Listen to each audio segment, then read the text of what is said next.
దీపావళి వచ్చింది. మోక్షిత్కు ప్రపంచంలోనే అత్యంత ప్రకాశవంతమైన ఇల్లు కావాలి. నానమ్మ, మన ఇల్లు ఆ లైట్లన్నింటికంటే ప్రకాశవంతంగా ఉండేది ఎలా అని అడిగాడు. నానమ్మ నాగమణి చిరునవ్వు నవ్వింది. ప్రకాశవంతంగా ఉండటమంటే ఎక్కువ లైట్లు కాదు మోక్షిత్.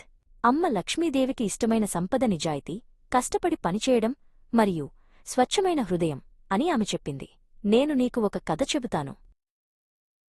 ఒకప్పుడు ఒక తోటలో మల్లిక అనే నిరాడంబరమైన పువ్వు ఉండేది. ఆమె పక్కనే ఆర్భాటంగా మెరిసే బంగారు ఆకులుగల అహంకారంతో కూడిన పుష్పాలు ఉండేవి. అదే తోటలోకి మధుకరి అనే చురుకైన తేనెటీగ వచ్చింది. ఆమె తేనెను సేకరించడానికి వచ్చింది. నాకు అత్యంత స్వచ్ఛమైన రుచికరమైన తేనె కావాలి అని ఆమె అనుకుంది. ఆర్భాటంగా ఉన్న పువ్వులు మధుకరిని తమ వైపు పిలిచాయి. ఓ తేనెటీగా, నువ్వు ఎక్కడికి వెళ్తున్నావు? మా నుంచే తేనెను సేకరించు. కాని మధుకరి వాళ్లని పట్టించుకోకుండా నిరాడంబరమైన మల్లిక వైపు వెళ్ళింది.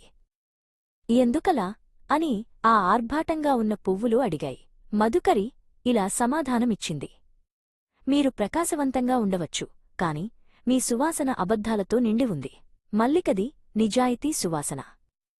ఆమె కష్టపడి తన స్వచ్ఛతను పెంచుకుంది.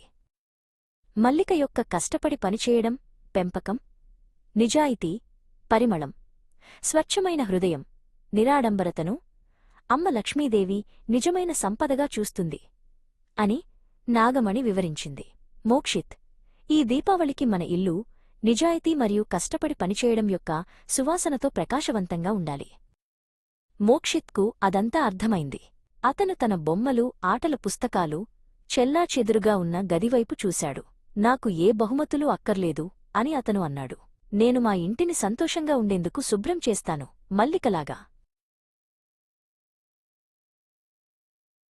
మోక్షిత్ వెంటనే పని మొదలుపెట్టాడు. అతను తన బొమ్మలను, పుస్తకాలను జాగ్రత్తగా వాటి స్థానంలో పెట్టాడు. ప్రతి వస్తువు దాని సరైన స్థానంలో ఉండటం వలన అతనికి చాలా సంతోషం కలిగింది.